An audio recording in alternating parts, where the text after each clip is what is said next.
ang Diyos na may likha ng langit at lupa, ang Diyos ni Abraham, ni Isaac at ni Jacob. Siya ring Diyos ang aming tataas ngayong gabi, Panginoon. Amen. Lord, bago po kami magsimula ngayong gabing ito sa iyong pag-aaral po namin ng iyong mga salita, amin pong hinihingi na saliksikin niyo po ang aming puso't isipan. Lord, pakalinisin niyo po kami muli, Panginoon, upang malaya po kami makalapit sa iyong harapan. Lord, sa aming mga nagawang pagkakamali, sa aming mga naikilos, na salita at naisip, na hindi naging kaya-aya sa iyong harapan, amin po itong inilalapit, inihingi ng tawad po, Panginoon. Kung kami mo po ay lumabis po, Panginoon, o nagkulang, Panginoon, tawanan niyo po kami. Na po namin na ang kasalanan ang siya maglalayo po sa amin sa iyo, Panginoon. Lord, patawarin niyo po kami. Ganon din po, Panginoon, sa mga nagkasala po sa amin. Amin din po sila pinapatawad, Panginoon, sa mga nakasakit ng aming namin, Panginoon. Pinapatawad din po namin sila gaya ng iyong pagpapatawad po sa amin. Lord, muli po maraming salamat po, Panginoon, sa gabi ito, sa buong araw na ito na pinagkaloob din po sa amin. Maraming salamat po sa kalakasan, kalusugan. Maraming salamat po, Panginoon, sa paggabay sa buong araw na ito, Panginoon, sa amin. Maraming salamat sa pagprotekta po sa amin, lalong-lalo na po sa kumakalat na kasakitan sa COVID-19 po, Panginoon. Maraming salamat po, Lord.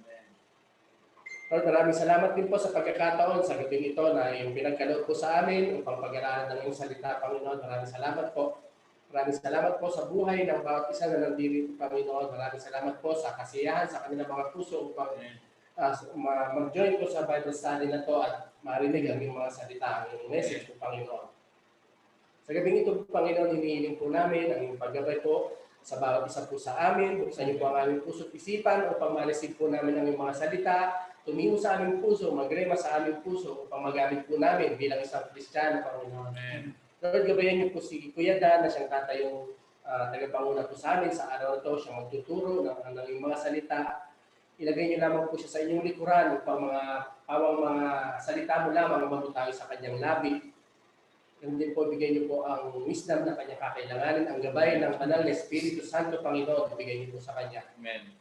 Lord, muli po, Panginoon, sa mga hindi po nakaka-join po, Panginoon, na nawa ay magkaroon sila ng pagkakataon na mag-join ngayong gabi sa aming Bible study. At nang ito po, Panginoon, ay aming hinihiling sa matamis na pangalan ni Jesus kasama ng banal na Espiritu Santo. Amen. Amen.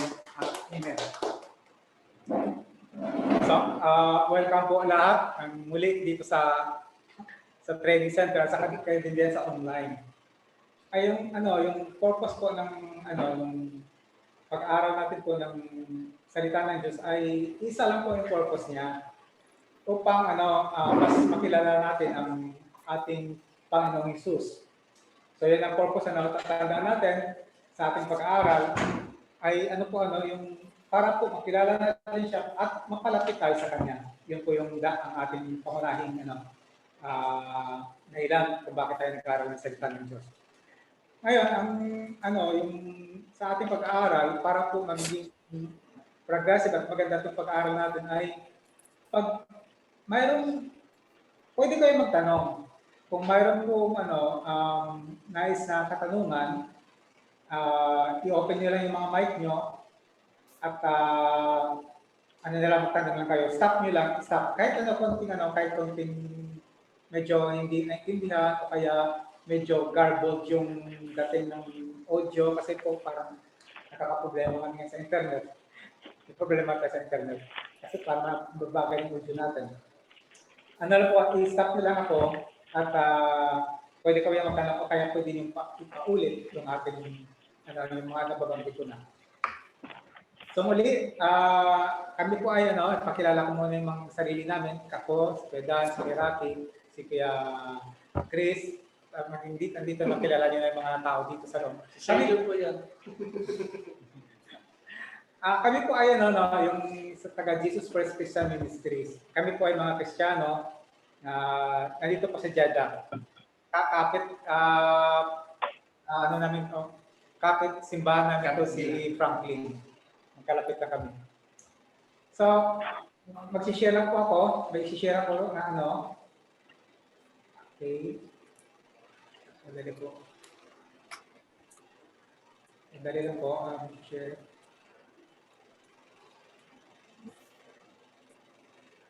Dito, balik na share po. Stop share ba? Opo, Madali lang po stop share po. na mali po na i-share ko. Yan, share screen. Yung new line. Yan po. Nababasa niya. Kaya natin, nababasa niya ako hindi. Sige po. Mag-review kami dito sa loob kasi natalakay namin ito yung first part. At ang topic natin yan sa gabi ito, at nampisa na namin ito last time, last Sunday, ay ang pamagat building our relation with God. So, yun po yung topic natin. Yung aim natin ay, ang aim po natin ay to teach the foundation on how a person can establish his true and biblical relationship with God. So, may aim tayo, no? Dapat yung aim natin, pagkatapos ito ng maiksing pag-aaral natin, ay maabot natin yung aim natin ito. Maabot natin dapat yan. Yung aim natin.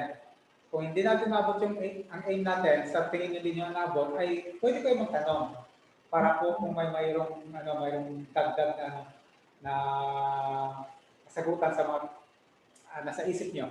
Sige po, basahin po ni Kuya Rocky po, kaya basa na yung intro. Ito po yung intro, sabi po rito, it is very easy to confess that a person is a Christian. But not all who confess has an established relationship with God. While it is true that God is gracious, loving, and merciful, correspondingly, God has also set a certain requirements to a man so that he can enter in God's grace and receive God's mercy and experience His love. By these simple requirements, any person can build up his relationship with God. God welcomes everyone whose intent is to seek God with all his heart. So, yun nga, last Sunday na talakay natin, ay nabanggit ko na sa atin intro na madali pong sabihin ng isang tao na siya po ay Kristiyano. Madaling confession. Kung example natin lagi, pag umikot ka sa balad o sa Jeddah, pag tinatanong ng isang Pilipino kung siya ay Kristiyano o hindi, ang sasagot nila ay siya ay Kristiyano. Pero ang ang Kristyanismo, pagiging Kristiyano ay mayroon siyang requirements para po masabi mo na ikaw ay Kristiyano, na ikaw ay may relasyon sa Diyos. Ang ibig sabihin ng Kristiyano, yung tagasunod ka ng ating Panginoong Hesus, Kristiyano, yun po yun. So, kung hindi ka sumusunod sa ating Panginoong Hesus, at sinasabi mo po na ikaw ay Kristiyano, ang totoo nun, ay hindi ka Kristiyano. Nagpo-confess ka lang na ikaw ay Kristiyano. So, ang sabi dito, while it is true that God is gracious, yung ating Diyos ay mapagpala siya, gracious, loving, and merciful. Pero mayroon siyang requirement na nabanggit natin na para po makapasok ka doon sa kanyang sa kanyang grace na ikaw ay tatawagin niyang anak at ikaw ay papatawarin sa sa mga ating kasalanan, no? Ang ibig sabihin ng grace, ang grace na to, isa pong katagang sa Christian terminology na ibig sabihin ay Kuya Franklin, mayroon kang pangalang grace na nabanggit mo nung nakaraan? May nabanggit ka pangalang grace? Grace na natatanggap na kahit hindi tayo deserving, natatanggap natin. So, example lang yung kaligtasan. Hindi tayo karapat-dapat iligtas ng Diyos, pero dahil sa grasya niya, binigay niya yun. Amen. Ibig sabihin ng grace, na sabi ni Kuya Franklin, ito ay binigay ng Diyos na hindi ka naman dapat bigyan, hindi ka deserving. Katulad niya ng tayo lahat dito na tao, hindi po tayo deserving na pumasok sa into a relationship with God. Hindi tayo deserving noon. Hindi tayo deserving na pumunta sa langit. Pero dahil po sa kanyang grasya, meron siyang sa kanyang awa and mercy, no? Tayo po ay meron siyang requirements na dapat natin ganapin para po matanggap natin itong grace na to na magiging anak ng Diyos. Sabi dito, by these simple requirements, any person can build up his relationship with God. So, ito po ay isang simple na requirements na kung sino man ang according sa plano ng Diyos, according sa kanyang requirements, hindi po sa requirements natin, hindi po according sa ating isip, kundi sa according sa plano ng Diyos, yung requirements niya. Tayo ay, magkakaroon ng relasyon sa Kanya. So, ang unang part ng pag-aaral namin ay, ay yung i-review ulit para kay Kuya Franklin sa kay Kuya June, na yung nagkaroon kami ng, ang unang part ng pag-aaral na ito ay yung pag-define ng mga technical na terms. Actually, technical terms in Christianity, pero pag ginagamit natin parang simple words, pero it's actually in theology, it's a technical term. So, katulad ng word na believe. So, ano bang ibig sabihin ng believe? Yung paniniwala, yung faith, ano bang ibig sabihin nun? Yung biblical na pamaraan. Pag sinabi natin biblical na pamaraan, yan yung sinasabi natin na technical siya, according sa Bible. Yan siya. So, ang belief na to ay hindi siya according sa paniniwala ng isang tao, kundi kung ano pong sinasabi ng Bible, kung anong ibig sabihin ng belief. So, ang sabi dito, pakibasa ko yung Chris. 1.1, believe, Greek word is pisteo. It means to place confidence in or trust. It signifies reliance upon a not mere credence or belief. It involves action as an outward manifestation. Another word that is synonyms to believe is the word faith. The Greek word of faith is pistis. Its chief significance is a conviction respecting God and His Word and the believer's relationship to Him.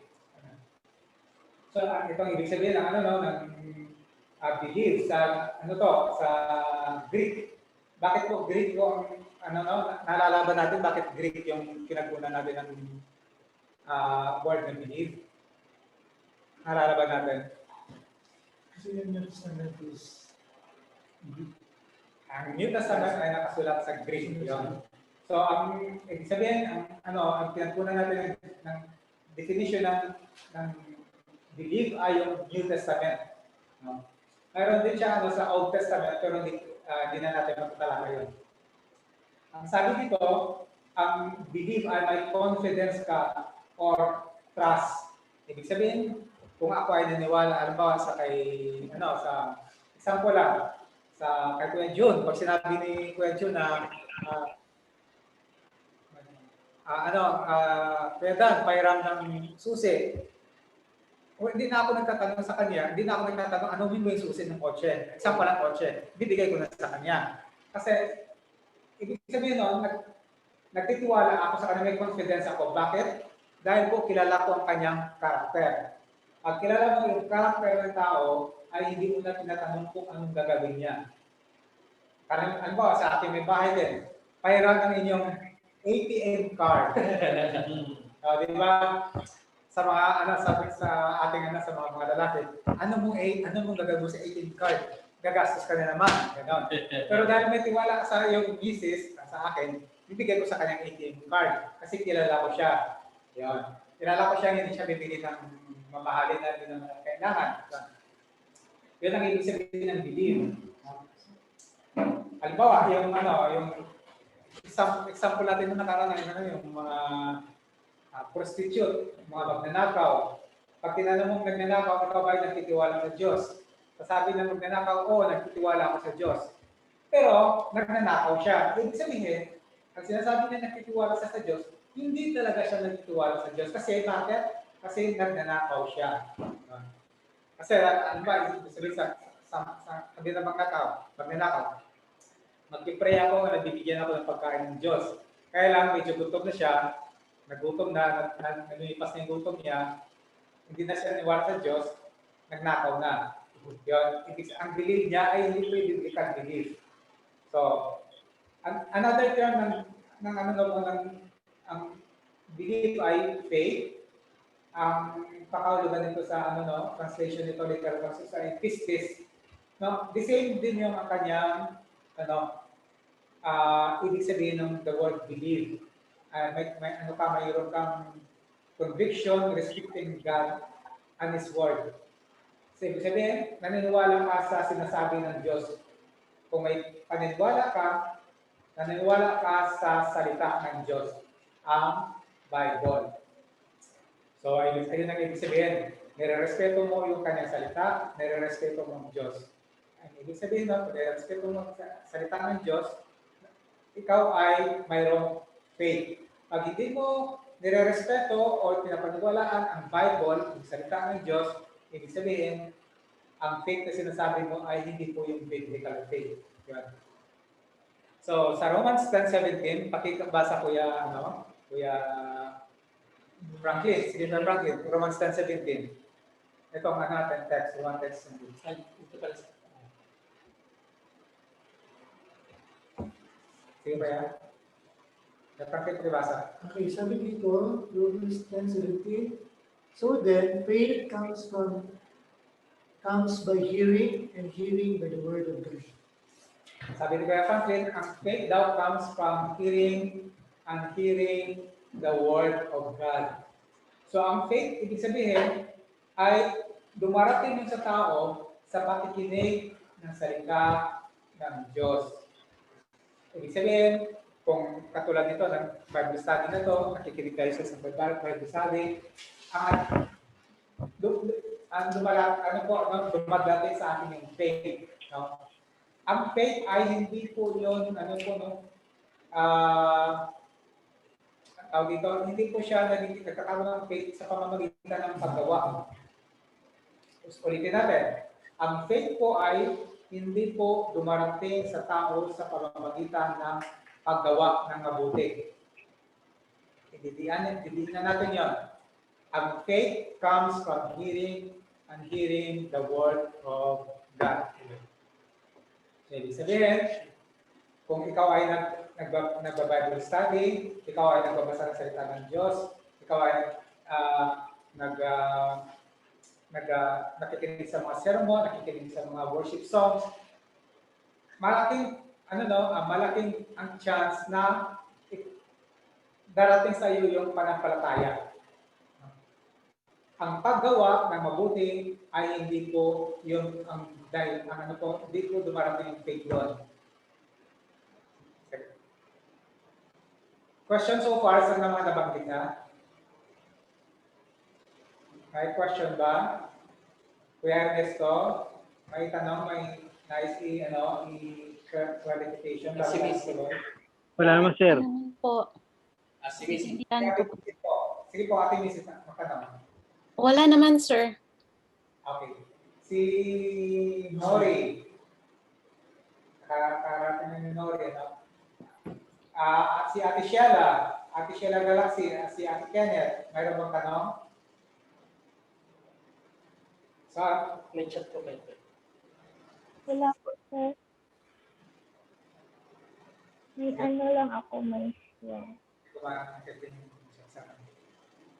Sige po, ang Hebrews... Isaiah 46:10. You are my witness, Lord, and my servant, who I have chosen so that you may know and believe me and understand that I am He. Before no God was formed, nor will there be one after me. Yan lang yung say. Ate Kenneth, hindi ka namin maintindihan. Lapit lang po ng konti sa Lapit ang konti sa mic. Wala na. Bible verse ito yata yung binasa ni. May share lang ako na verse, sir. Okay. Sige po. Thank you po, Ate. Isaiah 43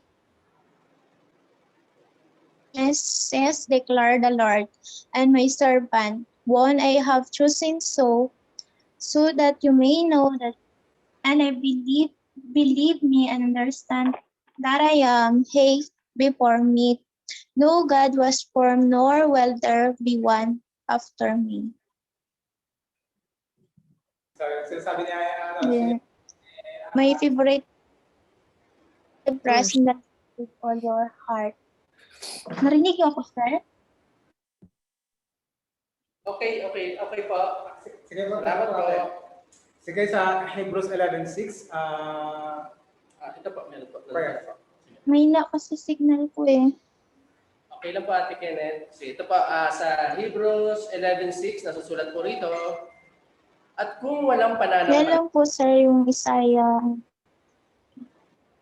Sige po. Ate Kenneth, okay na po mag-share po kami ng isang verse dito sa believe na word.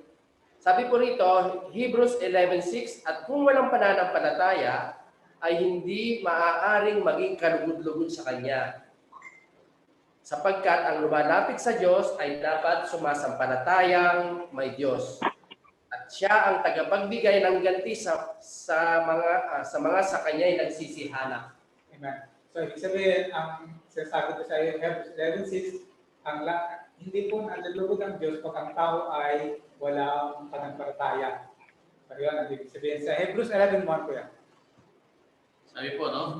Ngayon, ang pananampalataya ay siyang kapanatagan sa mga bagay na hinihintay, ang katunayan ng mga bagay na hindi nakikita. So, yung description ng faith, hindi po ito definition ng faith, kundi description ng faith. Sabi dito sa akin, sa ISB, now faith is the assurance that we hope for, hindi ko sandali lang po. Now faith is the substance of things hoped for, the evidence of things not seen. Ibig sabihin ng faith po ay, sila po yung, ito po yung isang bagay na pinanghawakan natin para po magkaroon tayo ng hope. Kasi po, ang taong walang faith po, wala siyang hope. Ang hope na po ay ito po yung, yung bagay na hindi natin nakikita. Halimbawa, ano po yung mga hope na hindi natin nakikita? Halimbawa po yung pangako ng Diyos sa atin na tayo po ay isasama niya sa kanyang kahinan pag tayo ay mayroong pananampalataya sa kanya. Iyon po yung hope natin. Ito po yung mga bagay na hindi natin nakikita. Pero ito po yung ating paniwalaan. So, another, mga sa John 16, sa Mark 16:16, at sa Ephesians 2:8, ito po yung makikita natin sa Bible, yung the word believe at saka faith. Ito po yung mga examples natin. Na ibig sabihin natin ng believe kanina, yung yung pisteo, at saka yung faith namin, yung pistis. Yan. Ito yan, Ate Arlene.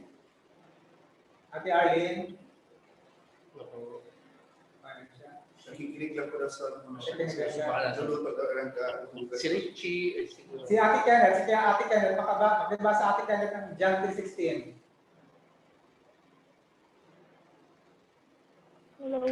Hello, sir? Sige po Ate Kenneth, pakibasa nito ng John 3:16. Mahina yung signal ni Ate Kenneth. Sige, Kuya Ernesto, pakibasa ng John 3:16. Ito, yung naka-highlight. Kuya Ernesto? Ano, sir? Yes, sir. Ako, sir. John 3:16, sir. For God so loved the world. Tama ba? That He gave His only begotten Son. That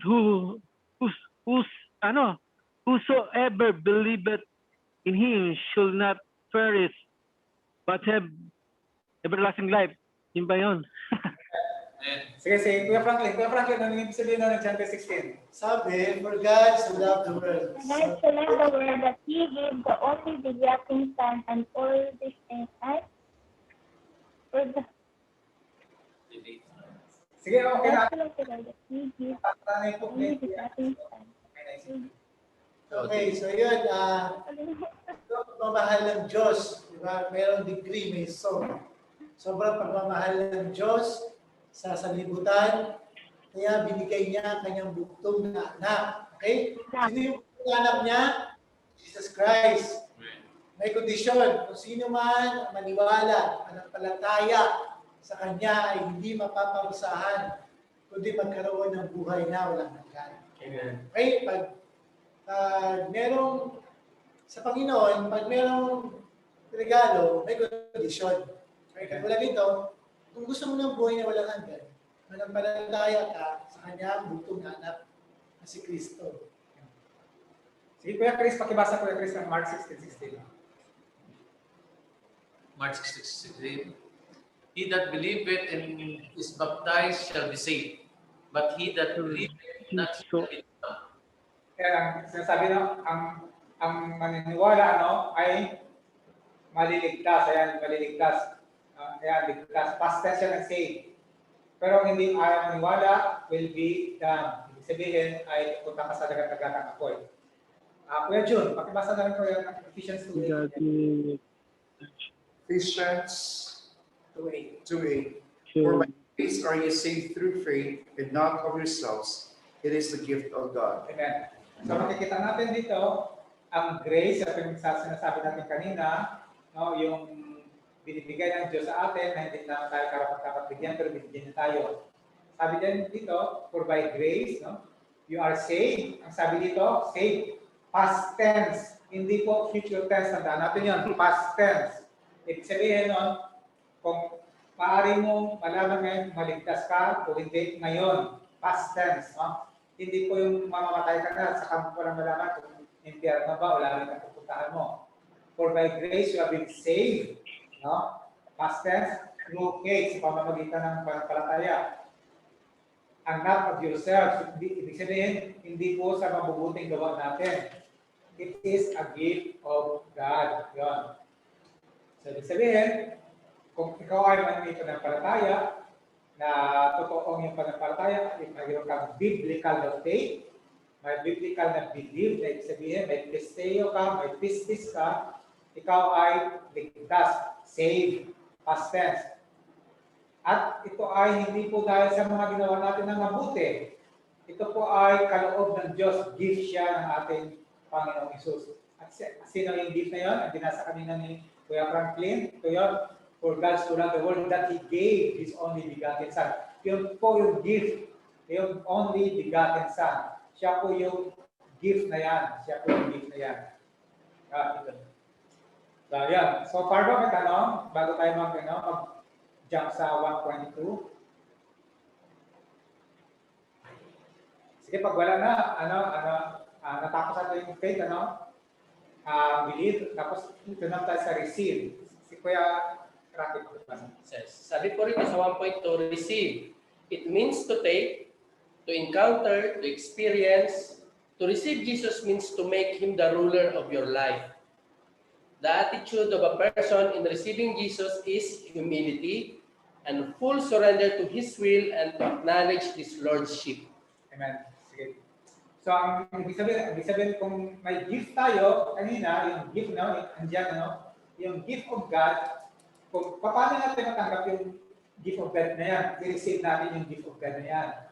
So, ang ibig sabihin, kung matanggap natin sa ating Panginoong Hesus, ang ibig sabihin ng dapat, ma-encounter mo ang ating Panginoong Hesus. Ma-encounter mo siya personally. Magkakaroon ka ng experience. Anong experience na to? Yung tinatawag natin na Christian experience. Paliwanag ko mamaya kung ang ibig sabihin ng Christian experience. To receive Jesus means to make Him ruler of your life. Ito na. Ang ibig sabihin ng Christian experience. Ang ibig sabihin, yung ruler ng buhay ngayon ay si Jesus, hindi na ikaw. Sa maraming tao, ang ruler ng ating buhay ay tayo, ako, tayo. Ang ibig sabihin nito, kung si Jesus ang ating ruler ng ating buhay, siya po yung ating hari. Kung hari siya natin, ano na tayo? Tawag natin? Nakaraan? Kung hari natin ang ating Panginoon Hesus, ano na tayo? Servants, followers. So, ibig sabihin, kung hari natin ang ating Panginoon Hesus, tayo ay servants, tagasunod. Ano pong sinusunod natin? Yung kanyang mga utos, yung kanyang salita, yung kanyang word. Ibig sabihin, ang isa po sa mahirap ay magiging Lord si Jesus. Bakit po maging mahirap maging Lord si Jesus? Kasi po, ang mga bagay na tinatangkilik ay maaaring mawala. Ano mga bagay na tinatangkilik natin maaaring mawala pag Lord na sa atin si Jesus? Kung ikaw ay may kalaguyo, mawala na yung kalaguyo mo. Sabi nga ng share ko lang mayroon kami nakasama sa kasabayan na kami ni Mrs. sa aeroplano, Saudi, pauwi ng Pilipinas. nung nag-usap kami dalawa, sabi niya, mayroon siyang girlfriend dito sa Jeddah. Sabi ko, sige, okay, ano lang, okay lang yan. Buhay mo yan. So, share ko itong tungkol sa ating pinag-aaralan ngayon. Sabi niya, hindi ko kayang iwanan ng aking girlfriend. Maputi, mistisa, ang hirap iwanan. Sabi niya, sexy, bata pa, ang hirap. Sabi ko, walang problema, yung buhay mo yan, basta ang ating lang, sinishare ko. Sabi ko, sige, pagdating mo sa Pilipinas, tawagan tayo, kunin ko yung number mo. Sabi niya, wag na. Sabi ko, bakit? Sabi ni Mrs. Natatakot ka, baka masumbong kami sa asawa mo. Yan ang ko, no? So, ibig sabihin, may mga bagay tayo na i-give up kung ang ating Diyos ay ruler na ating buhay. Anong nakaraan, anong ating give up una? Time, no? Time. Katulad nito ng pag-aaral ng salita ng Diyos, time. Mag-give up tayo ng time. Kung tayo ay kuminsan ay instead na itulog natin, mag-aaral tayo ng salita ng Diyos. Yun. Kung instead na mayroon tayong magliwali tayo sa mall, mag-aaral tayo ng salita ng Diyos. So, time. Ano pang i-give up natin? Ang nakaral natin pag-aaral. Treasure. Talent. Talent. Halimbawa, ayun, talent. Kung ikaw ay, kung may pinapagawa ang Diyos sa iyo, sa sulog ng church, kung kahit isa lang ng church, may pinapagawa ang Diyos sa iyo, gagawin mo yung talent. Halimbawa, ikaw ay karpentero, ikaw ay, ako sa IT, ginagamit ko yung ating talento para po sa kaluwa ng Diyos. Kung ikaw ay karpentero, ganun din. Kuya Jun, ganun din sa futuro. At tayo may talent. Ang pangatlo ay treasure. So, di na natin pag-usapan treasure muna. So, yan po, no? Ayun ang ibig sabihin ng receive. Ma-experience natin ang Christian life. So, Kuya Chris, pakibasa. Kuya Franklin, pakibasa din. John 1:12. So John 1:12. But as many as receive him, to them he gave the power to become the sons of God, even to them that believe in his name. So, nakikita natin dito, no, yung the word na receive, again, no, yung ma-experience mo ating Panginoon, maging Kristiyano ka. But as many receive Him, sinong tinanggap, yung gift, yung Him, ang ating Panginoon Jesus. Anong binigay ng Diyos Ama sa atin? Binigyan tayo ng kapangyarihan na maging anak ng Diyos. So, ibig sabihin, ang lahat ng tao dito sa mundo, by default, hindi sila anak ng Diyos. No, mali po yung sinasabi ng mga tao na tayo, lahat ng tao ay anak ng Diyos. Mali po yun. Ang sinasabi lang, itong sinasabi ni Kuya practically may kondisyon. May kondisyon. Ang kondisyon dito, ni-receive. Ano ni-receive? Yung gift, ang ating Panginoong Isus. Binigyan ng kapangyarihan ng Ama na maging anak ng Diyos. No? So, kung paano nangyari yun? Kung sino lang naniwala sa ating Panginoong Isus, yung believe. No? Yan, yun na pa. So mali po yung sinasabi nung lahat ng tao ay anak ng Diyos. Mali po yun. Hindi po totoo yun. Ano lang yun, guni-guni lang ng tao yun. So sa Revelation 3:20, pakibasa kayo, Kuya Rami. Revelation 3:20. Behold, I stand at the door and knock. If any man hear my voice and open the door, I will come into him, and will sup him, and will sup with him, and he with me. Ang sinasabi ng Revelation 3:20, ang ating Panginoong Isus, no? Siya yun ang ating Panginoong Isus, ay nakatayo sa sa pintuan ng ating mga puso, no? Siya po ay kumakatok, katulad ng Bible study na to, siya ay kumakatok sa ating puso, no? At kung sino man po ang makakarinig ng kanyang boses, ang sining boses niya, yung kanyang salita, yung ating pinag-aaralan. At buksan niya ang pintuan ng kanyang puso, ang ating Panginoong Isus ay papasok, no? Sa atin. At sabi dito, sup with me. Ibig sabihin kakain. Kasama siya. So, ibig sabihin, no? Yung ibig sabihin ng isang ibig sabihin ng receive, yung open the door. Sa atin naman, open the door of our hearts. So, may question so far sa receive? Kuya Ernesto, Ate Missy, Ate Kenneth, Ano, sir? Ate Sheila, Ate Arlene, okay lang ba? Ano, sir? May question, may clarification, may nais idagdag, may nais i-share. Okay naman, sir. Kaya medyo yung ano nyo, medyo maano yung boses. Parang ano yung letter eh. Tanong niyo yung iba. Ate Messi, sinuwag ka na. Kenneth James, sige. Ate Kenneth, malinaw ba yung boses namin? Naintindihan ko naman po, sir. Sa akin po. Okay Sa naman. akin, malakas pero maano eh. Parang ano, malabo yung letter eh. Headset. Naka-headset ka, no? Naka-headset ka. Word. Bluetooth ang headset mo ginagamit? Oh, Bluetooth ginamit ni Kuya Ernesto. Bluetooth, sir. Bluetooth. Yun po yung problema po. Dapat sa sunod lang yung wired. Pag Bluetooth may delay at saka ano, ayun po yung ano, yun, okay na po yun. Buko na lang yung ano, walang Bluetooth. Yun na po yung Upo na lang muna. Yan. Sige, dito na tayo. Dito. Continuation natin. Continuation.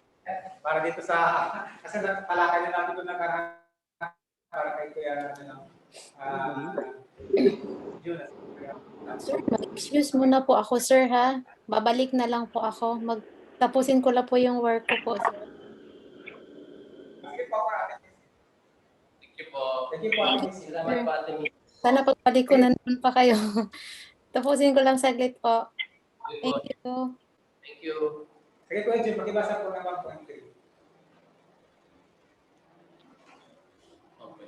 1.3.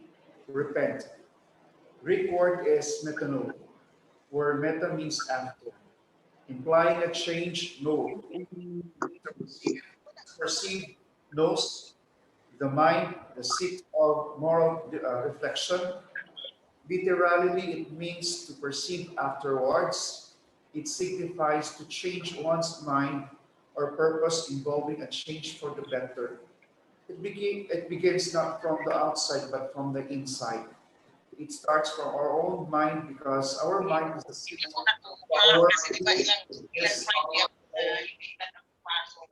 our being. The person who truly repents decides after realizing the need to change his way of life. It is 180 degrees turn around towards Jesus. A good example to this is the parable of the prodigal son in Luke 15:11-32. Amen. So, ibig sabihin ito, importante ito, dapat po natin ito maintindihan. Yung repent, sa Tagalog ay pagsisisi. No? Pagsisisi. Pagsisisi. Ito ang biblical definition ng repent. No? Ang ibig sabihin nun, ibig sabihin nun ay metanoia. Metanoia yung translation niya sa Greek. Metanoia. Metanoio. Ayan. Means after, implying a change in neo. I-shortcut natin yung Moral reflection. ang meta After sa butterfly, di ba? change, Ang meta ang ibig change sabihin, for the better begins from the outside. Change. ang noia, Our mind. Mute niyo muna si Sir Ernesto. so ang paranoid, anong noia? Paranoia, It's mind. mind. So ang ibig sabihin ng repent, ang ibig sabihin ng change of mind. Ayan, change of one's mind, change of mind. Para madali natin maintindihan. Ibig sabihin, pag nagsisi ka, nagbago po ang pag-iisip mo. Anong ibig sabihin kung magbigay po ako ng example ng pagsisisi na hindi biblical na pagsisisi. Yung taong nagnakaw, tapos nahuli siya ng pulis, patawad po, nagsisisi na po ako sa aking nagawa. After 2 months, 3 months, pinakawalan mo siya, nagnakaw ulit. Ibig sabihin, hindi siya nagsisi. Hindi siya nag-change of mind. Tandaan natin, ang metanoia ay pagbabago ng pag-iisip. Pagbago ng pag-iisip mo, na realize mo, dapat magkaroon ng change of life, yung way of life mo, magkakaroon ng change of way of life. Yung ibig sabihin, kung papunta ka doon, ang metanoia, yung change of mind ay 180 degrees, no? Mag-turn around ka 180 degrees. At pag turn around mo, ang kaharap mo dapat ay sino? Si Jesus, ang ating Panginoong Jesus. Bakit si Jesus? Kasi siya po ang ating susundan. So, ibig sabihin ng pagsisisi, pag nagbago tayo ng pag-iisip, nag-180 degrees, no? Hindi po enough kung nagbago pa tayo ng pag-iisip na nagbago po ang buhay natin. Dapat, ang kasunod nun ay harapin natin si Jesus at sumunod tayo sa Kanya. Amen.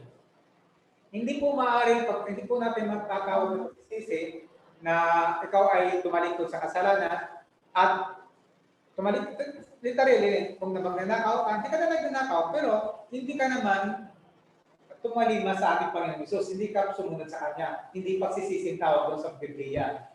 No? Actually, may tawag doon, ang tawag doon ay word disorder. So, pero hindi na natin matalakay ngayon. So, ibig sabihin, no, ang pagsisisi, talikuran ang kasalanan, at magtiwala sa Panginoong Hesus. Yan. Ang pagsisisi ay talikuran ng kasalanan at magtiwala sa Panginoong Hesus. Kung ikaw ay nagmetanoia pero hindi ka po nagtiwala sa Panginoong Hesus, ang sa biblical definition po ng pagsisisi, hindi po akma doon sa biblical definition. So dapat yun po i-forsake ang kasalanan at magtiwala sa ating Panginoon Hesus. Makikita natin doon, i-forsake, tapos believe. Forsake, magtiwala. Forsake, magtiwala. Ando na naman yung believe. Ang salitang believe. So, hindi na natin ito babasahin yung mahaba ng kwento na ito. Kuya Chris, pakibasa po ng ito. Repentance is commanded by God to all men. Acts 17:30. In the times of this ignorance, God winked at, but now commanded all men everywhere to repent. So, ibig sabihin ito po yung yung after na umakyat na natin Panginoon Hesus sa langit. Nakakyat na sa ito sa langit. Kasi sa Acts 17. Ito po, ang kinumand ng Diyos, yung buong tao na magsisi. Kasi sabi doon, at the times of ignorance, God winked. Ibig sabihin, hindi pa po, dumating ang ating Panginoon Hesus, nung hindi po pa siya po nabayubay sa krus ng Kalbaryo para iligtas ang kasalanan ng tao, hindi niya po saka para po dumating yung command para sa lahat ng tao na magsisi. Dati po, sa Old Testament, ang pinagsasabihan lang ng Diyos, Ama, na magsisi ay yung mga Hudyo lang. Pagdating sa New Testament, namatay ng ating Panginoong Hesus, dahil po, ang ating Panginoong Hesus ay yung the only way to heaven, kinuman din na lahat ng tao sa buong mundo, Kristiyano man o hindi, Hudyo man hindi, naniwala sa kanya hindi, na magsisi. Yun po. Ibig sabihin, hindi lang po ito ang kumagay para sa mga Hudyo. Para sa mga Hudyo, kundi sa lahat ng tao na. Ang ibig sabihin, ibig sabihin, pinalagpas ng Diyos yung mga hindi Israelitas na hindi sila kinuman. Ngayon, wala na tayong dahilan na hindi po mag-repent. Ayun ang ibig sabihin nun. May tanong ba so far sa repentance? Kaya Franklin to June, clarification dito sa repentance sa Acts 17:30. So, lahat kayo dyan nakikinig sa online, kahit po hindi nyo narinig ang salita ng Diyos na kinuman pala tayo na mag-repent, mayroon na kayong pananagutan. Bakit? Kasi po, narinig nyo na, kahit hindi nyo pa narinig yung command na to, narinig nyo ng tungkol sa Panginoong Hesus. Yun po yun. Mayroon ka ng pananagutan. Pakibasa Kuya Chris. This was the main subject about the preaching of the gospel of the Lord Jesus Christ and his disciples, starting from John the Baptist, Matthew 4:17. From that time, Jesus began to preach and to say, "Repent, for the kingdom of heaven is at hand." Amen. So po, ito po yung ano po, no, ang pinaka ano po, no, ang main subject ng ating Panginoong Hesus. Ito po yung pinaka main subject niya no, kapag siya ay nagsisermon, nagtuturo. Ang kanyang tinuturo ay laging repent, sisi, no? For the kingdom of heaven is at hand. No? Iyon po laging preach niya. Pag binasa natin ang New Testament, laging iyon po yung ano po, no? Yung po yung highlights, yung pinaka main subject ng ating Panginoon Hesus. Magsisi. Ganyan naman natin dito, kahit tayo ay nag-aaral, kahit ilang taon na kami nag-aaral nito, kami po pa rin ay nagsisisi, no? Nagsi-change of mind pa rin kami, nagme-metanoia kami. Araw-araw, nagme-metanoia, no? Kahit ilang taon ka na. So, ang pag-repent po, hindi po ito ay minsan nangyayari sa buhay ng isang tao. Ito po ay nangyayari sa isang buhay ng Kristiyano araw-araw. Bakit araw-araw? Kasi po marami pa po tayo mga bagay na hindi sinusunod sa Diyos. No? Ang mga bagay na pinag-aaralan natin, hindi natin sinusunod. Ang mga bagay na dirinig natin, hindi natin sinusunod. May mga struggle pa rin tayo. Kaya araw-araw tayo ay magsisisi. No? Magsisisi tayo dapat araw-araw. Sagot.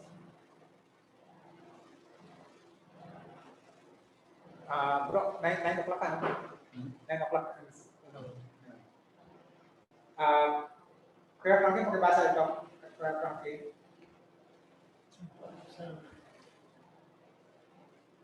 Naka-highlight po. Apo. Okay. Apostle Peter preached repentance in Acts 2:38. Then Peter said unto them, "Repent and be baptized, every one of you, in the name of Jesus Christ, for the remission of your sins, and ye shall receive the gift of the Holy Ghost."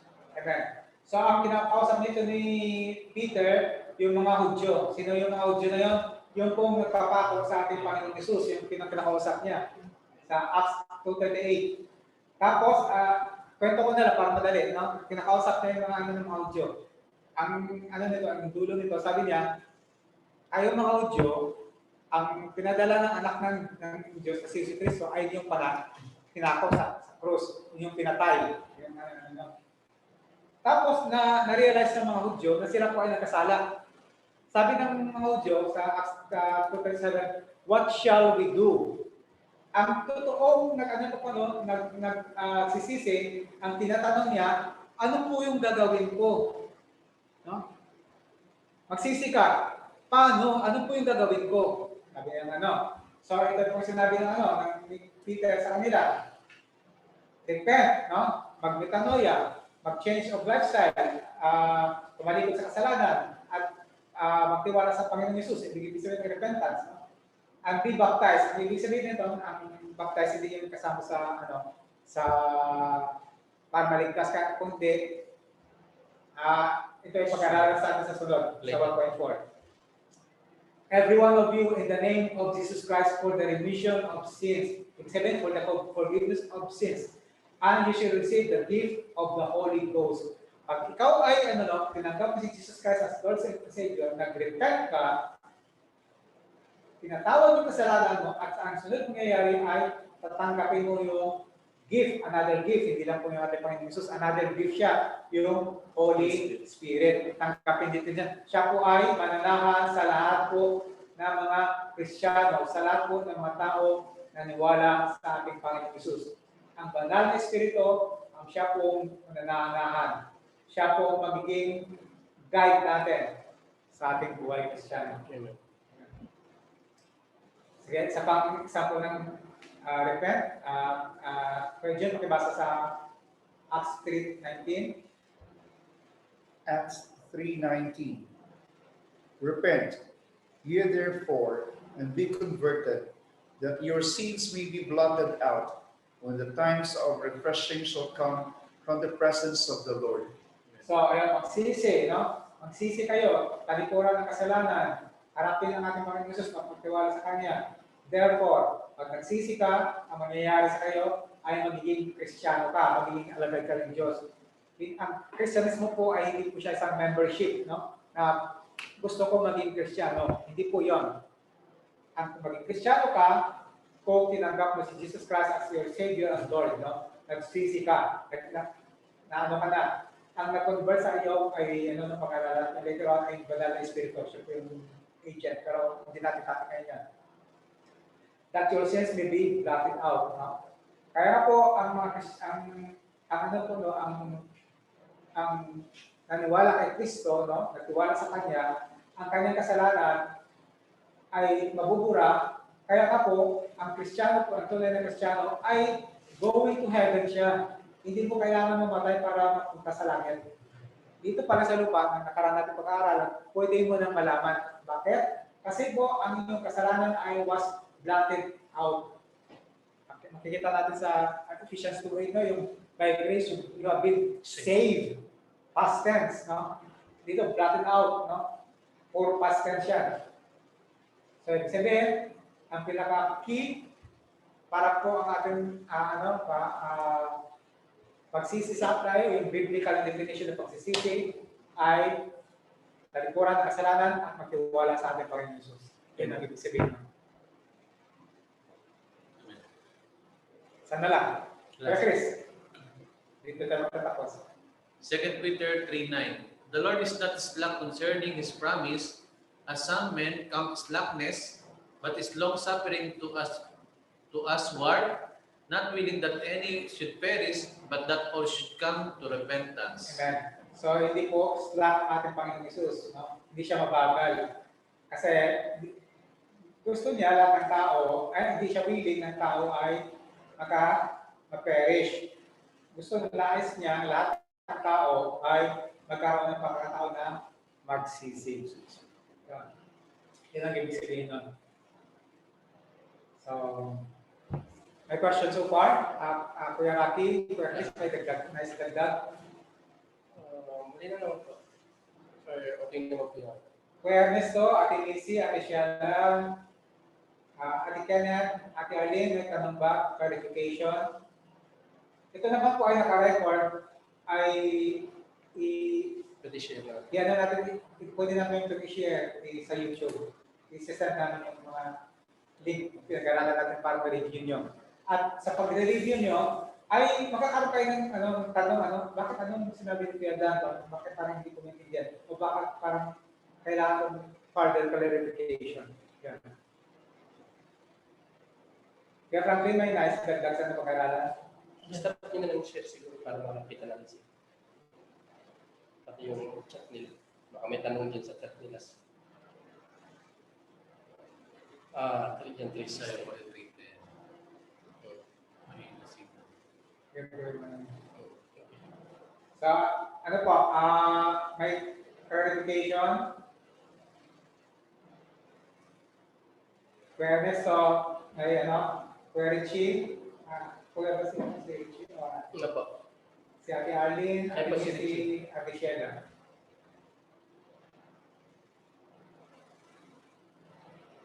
Wala pong tanong? Wala pong tanong? Libre pong tanong. Nag-isip pa. Sige.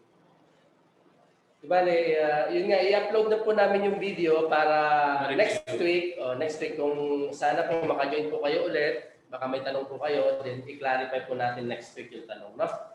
Okay po? So, ano po na yung encourage namin kasi po, ang ulang po talaga i-give up natin dito sa ganito mga gawain. Yung mga gawain po sa Diyos ay yung ating oras. Oras talaga. Alam niyo po, kwento ko lang, kung ang tayo po ay lumalapit sa Diyos, bibigyan natin ng oras ang Diyos, ang si Satanas din po ay ay nais tayo lumapit sa ating Diyos. Maaari na tayong gagamitin ng mga tao na sa paligid natin na hindi tayo makalapit sa Diyos, hindi tayo makalapit sa study. O kaya maaaring gamitin yung ating yung ating labahin, no? Makita natin tambak na yung ating labahin. Hindi muna ako atin ng Bible study, maglalaba muna ako. O kaya, may sale sa Lulu. Punta muna ako ng Lulu, saka na ako atin ng Bible study. No? Ganon. So, si Satanas, tandaan natin, mas matalino siya kaysa atin. No? Mas makapangyarihan siya. Siya po ang pangalawang mas makapangyarihan sa buong sanlibutan. Maliban sa ating Diyos. Kaya po, huwag natin maliliitin, no? Ang kapangyarihan, paano tayo paikutin.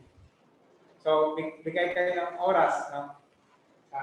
Yung po unang isurrender natin, time. At ang time na to ay konti lang lang, parang nanood ka lang ng...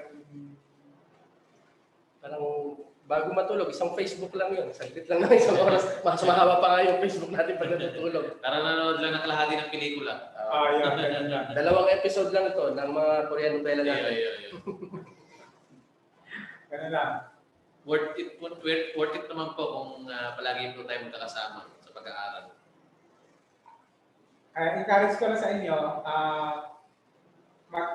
marami naman dyan sa Google Play or sa Apple Store, mag-download kayo ng Bible. Kung gusto niyo Tagalog, kung gusto Cebuano, kung gusto niyo English, mayroon dyan. Mag-download po kayo kasi po, yun po yung love letter ng Diyos sa atin, yung Bible. Love letter niya sa atin na hindi natin nababasa. Maraming promises dyan na para sa atin na hindi natin alam. At matutuklasan lang natin na may mga promise pa lang Diyos natin sa atin. At ang promise natin ngayon ay maaari natin i-claim. Katulad ng pinag-aaralan natin ngayong gabi. Yung tungkol sa believe, tungkol sa faith, tungkol sa receive. No? Ganon. May mga promise siya, kung tayo naniwala, magkakaroon tayo ng buhay na walang hanggan. Promise yun sa atin. At nag-promise ng Diyos, siya po ay hindi sinungaling. Siya po ay hindi katulad ng tao. Amen. Amen po ba? Amen. Next week po ulit, sana po maka-join po kayo lahat. Richie, Sheila, Missy, Kenneth, Arlene, tsaka Ernesto, no? Kita-kita. Same time po tayo next week. Okay, sir. Thank you, sir. Salamat. Sige po, mag-propose tayo. Kasi, kasi signal ko minsan eh. Okay. Di ba rin, Pero naintindihan ko. upload din po natin para Kaya po yan sa YouTube ko. Sige po. Sa akin, pabago-bago, minsan lumalabo, lumilinaw yung boses. Yung naiintindihan, minsan nawawala. Tagalin mo bro, mag-cable. Oo nga, wala book. Kasi ganun talaga pag Bluetooth. Ganun talaga siya. Sige, mag-close po muna tayo tapos saka tayo magkumustahan. Sige po, tayo po ay manalangin na pansara. Hallelujah, Lord God. Hallelujah. Hallelujah. Hallelujah. Ama namin na nasa langit, bandal na pinakamakapangyarihan sa lahat, sa pangalan ng Panginoong Kristo, ng aming sarili na kapagligtas, at sa gabay at patubay ng Banal na Santong Espiritu. Father God, minsan pa, maraming salamat, Lord God, sa katagumpayan po, Lord God, ng gawain na ito, Lord God. Kung saan muli, Lord God, naranasan namin, Lord God, ang iyong presensya, Lord God, sa pamamagitan po, Lord God, ng pag-aaral ng inyong mga salita. Maraming salamat po, Lord God, pagig sa mga nakasama po namin, Lord God, sa virtual, Lord God. Alam po namin, Lord God, hindi po ito, Lord God, aksidente. Pag ito po, Lord God, nandiyan yung, Lord God, na mangyari, na kami po, Lord God, ay magkaniig, magkaharap-harap, Lord God, magkakilanlan, Lord God, at makapag-aaral, Lord God, na sama-sama sa pamamagitan, Lord God, ng inyong salita. Maraming salamat po, Lord God. Maraming salamat po, Lord God, sa paglalaan nila, Lord God, ng oras na muli. Kami po, Lord God, ay nagkatipon, Lord God, upang pag-aaralan ninyo mga salita. Kundi nga po, Lord God, na kami po, Lord God, ay natuto. Kami po, Lord God, ay may nalaman na revelasyon, Lord God, sa aming mga buhay, Lord God. Maraming salamat po. Father God, patuloy niyo po kami, Lord God, pag-ingatan, patnubayan, gabi proteksyon, Lord God, sa nalabi pong oras, Lord God, ng aming buhay sa araw nito, Lord God. Maraming salamat po, Lord God. Patuloy niyo po kami, Lord God, na ilayo, Lord God, sa anong sakit, sa anong gawa ng kaaway, maging sa mga taong di gagawa ng mabuti. Patuloy niyo po kami, Lord God, pagpalain sa aming mga buhay, Lord God. Mangyari po, Lord God, yung kalooban sa amin, Lord God. Father God, maraming salamat po. Sa inyo po namin nagkakatiwala aming mga buhay, Lord God. Ano po, Lord God, yung naisip sa amin, nawa po, Lord God, ito, Lord God, yung nangyari, Lord God. Father God, kayo na rin po, Lord God, nawa po, Lord God, hindi po ito, Lord God, yung unang tuloy pagkikita namin, sama-sama namin na pag-aralan yung mga salita, nawa po, Lord God, ito po, Lord God, yung simula ng tuloy-tuloy, Lord God, na pag-aaral namin, Lord God. Pag sa aming mga personal na oras, Lord God, nawa po, Lord God, ay patuloy namin, Lord God, na namnamin ang mga salita niyo, Lord God, na natutunan namin ngayon sa araw ng gabi ito, Lord God. Maraming salamat po, Lord God. Pagpalain niyo po kami, Lord God, magiging aming physical, Lord God, na sasalusaluhan, Lord God, naman po, Lord God, Lord God, ay magipasbasan, at maging kalakasan, kagalingan, Lord, sa aming mga physical at mga katawan. Amen. Lord God, ingatan niyo po, Lord God, ang aming mga kasamahan, Lord God, na bawat isang narito, Lord God, sa aming pong mga gawain, Lord God. Para kabayan, proteksyonan niyo po kami, pagpalain niyo po kami, Lord God, pakiiwas niyo po kami, Lord God. Especially doon din po, Lord God, sa COVID-19 virus, Lord God. Amen. Maraming salamat po, Lord God. At maging sa aming pag-iwalay, kami po, Lord God, ay magkaroon, Lord God, masarap na kapahingahan, may biglang pagtulog, at manibagong lakas sa panibagong bukas. Maraming salamat po, Lord God. Ito pa aming sinasamo, dinadalangin namin papuri, pasalamat, pagsamba, pagdakila, sa tanging pangalan ng iyong anak na si Jesu Cristo na aming Panginoon at sa gabi patnubay ng banal na Santong Espiritu. Amen. Amen. Hmm.